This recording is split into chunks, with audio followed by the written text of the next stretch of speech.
안녕하세요, 탐스입니다.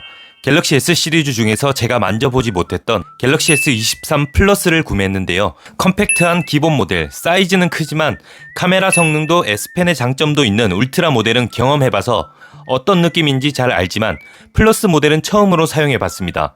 제가 사용하면서 느낀 갤럭시 S23 플러스 모델을 함께 보시겠습니다.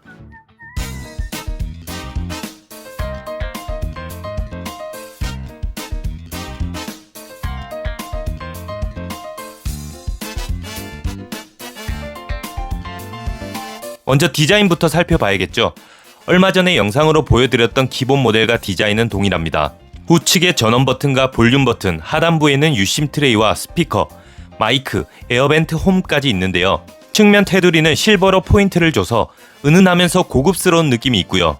아무래도 디자인은 후면을 살펴봐야겠죠.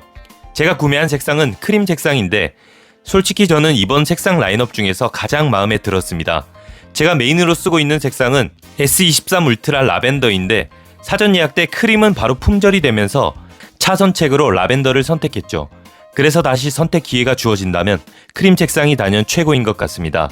카메라를 감싸고 있는 테두리는 나름 느낌이 있고 LED 플래시는 초광각 카메라 옆에 위치하고 있습니다.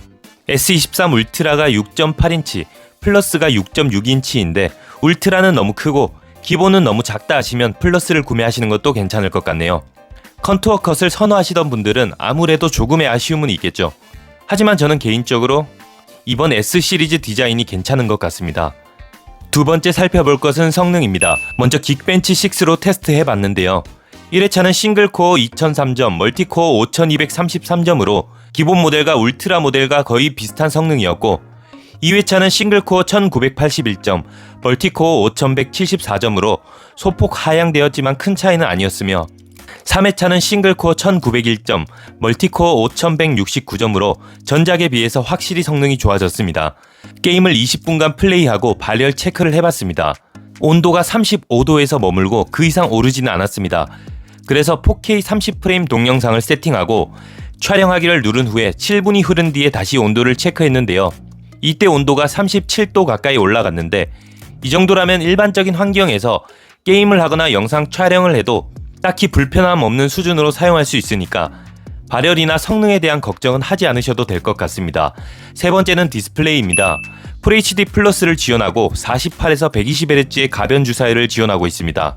가변 주사율을 지원하고 있기 때문에 배터리도 어느 정도 절약할 수 있으며 인터넷 서핑 시에 끊김이나 불편함을 느낄 수 없었고 화면 전환 속도나 화면의 주사율은 확실히 부드럽다는 게 체감되더라고요. 그리고 6.6인치의 디스플레이를 탑재하고 있는 만큼 영상을 시청하기에도 좋았습니다. 울트라와 비교하면 미세한 차이는 있지만 확실히 작지 않은 크기이기에 영상 시청 만족도가 나쁘지 않았습니다. 화면의 밝기도 사용하기에 부족함 없는 수준이었고요. 다음 살펴볼 것은 무게입니다. 무게는 제가 가지고 있는 저울로 측정했을 때 207g, 208g 수준이었는데요. 필름이 붙은 걸 감안해도 무겁지도 가볍지도 않은 딱 중간쯤의 무게였습니다. 울트라보다는 30g가량 가볍고 기본 모델보다는 40g가량이 무거운 플러스는 너무 가볍지도 무겁지도 않은 폰을 원하는 분들에게 적합한 폰이 아닐까라는 생각도 들었습니다. 그리고 기본과 비교해서 휴대성에 있어서도 조금 더 크기 때문에 약간의 단점이라고 볼 수도 있는 부분일 것 같습니다. 들고 다니기에 불편한 수준은 아니지만 작은 폰을 선호하시는 분들이 들고 다니기에는 조금은 클 수도 있겠다는 생각이 들었습니다. 그 다음 살펴볼 것은 카메라입니다. 카메라 같은 경우 f1.8의 OIS를 지원하는 5000만 화소의 광각 카메라와 1200만 화소의 초광각 카메라, 1000만 화소의 망원 카메라로 전면 카메라는 1200만 화소고요. S23 기본 모델과 카메라 스펙은 동일하고 광학 줌은 3배까지 지원해서 확실히 3배 줌까지는 꽤 선명하게 촬영할 수가 있었고요. 최대 줌은 30배 줌까지 지원했습니다. 간단하게 실내를 촬영해 봤는데요. 기본 광각 카메라는 확실히 깔끔하게 결과물의 색감과 디테일까지 잘 살려주면서 만족스러운 결과물이었고 광학 3배 줌도 꽤 선명한 모습이었습니다.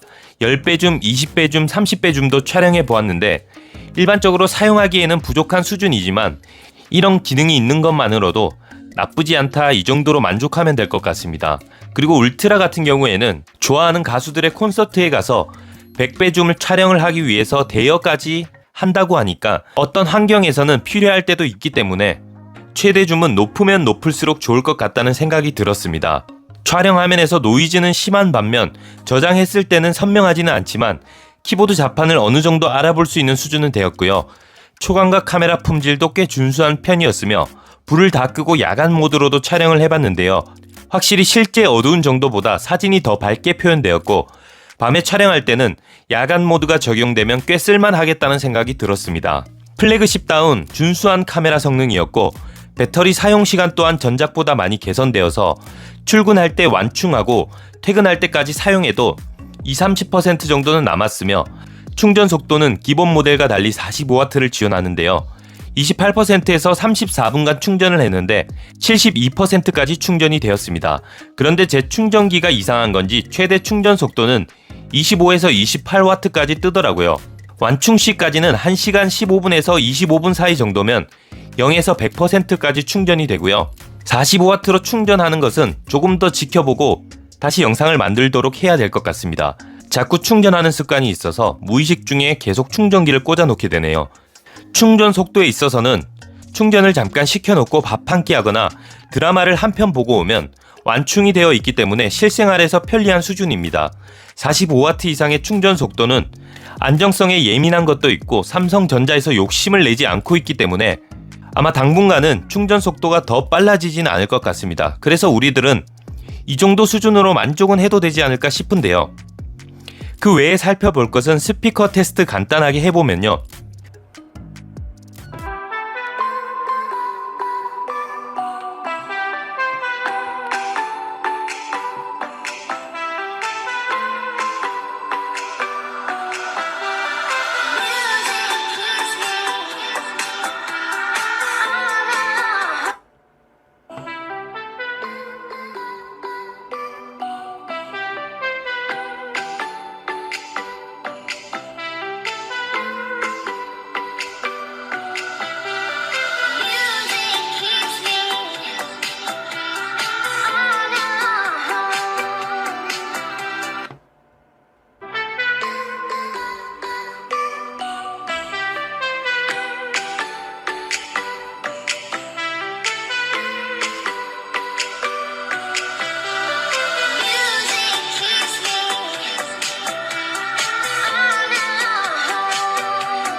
돌비 애트모스가 탑재되어서 훌륭하고 eSIM을 지원하고 IP68 등급의 방수 방진, 램의 용량은 8GB에 LPDDR5X가 탑재되어서 영상이나 파일 전송 속도 또한 준수한 편입니다.